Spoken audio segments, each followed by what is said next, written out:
முயற்சிகளை முடக்குமா பித்ருதோஷம்? அனைவருக்கும் வணக்கம். இப்போ முயற்சிகளை முடக்குமா பித்ருதோஷம்? ஒரு பித்ருதோஷம்னா என்னன்னா, மாதா பிதா குரு தெய்வம். பிதான்னா அப்பா, பித்ருன்னா அப்பா வழியில வர்ற தோஷம், மாத்ருன்னா அம்மா வழியில வர்ற தோஷம். இப்போ பித்ருதோஷம் முயற்சிகளை முடக்குமானா, அப்பா வழியில ஜீன்ல வர்ற விஷயங்கள் ஜாதகத்துல பொதுவா எல்லாமே இருக்குங்க, நல்லது கெடுதல்லாம். ஒருத்தர் முயற்சி பண்ணியும் கிடைக்கலன்னா அவனுக்கு அந்த நேரத்துல எதுவும் ஃபேவரா இல்லைன்னு அர்த்தம். எல்லாரும் முயற்சி பண்ணிட்டு தான் இருக்கிறாங்க, எல்லாத்துக்கும் எல்லாம் நடந்துருதா? அந்தந்த காலங்கள் வரும்போது தானே முயற்சி பண்ணவனுக்கும் நடக்குது. அதுக்காக நான் முயற்சி பண்ண வேணான்றது இல்லை. ஒரு சில பேர் விதியை மறந்துடுறாங்க. விதின்றது எழுதப்பட்ட ஒண்ணு, அது இருக்கு ஜாதகத்துல. ஜாதகத்துல நம்ம சொன்னாலும் அது உடனே மக்களோட மனசு என்னன்னா உடனே எல்லாம் நடந்துடணும் அப்படின்ற மைண்ட் செட்ல பார்ப்பாங்க, முயற்சி பண்ணிக்கிட்டே இருப்பாங்க. முயற்சி திருவினையாக்கும் தான்.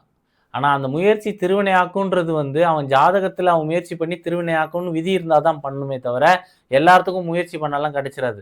முயற்சி பண்ணணும்னு அவன் விதி இருந்தால் தான் முயற்சி பண்ணுவான். முயற்சி பண்ணி வெற்றி பெறணும்னு விதி இருந்தால் தான் முயற்சி பண்ணி வெற்றி பெறுவான்.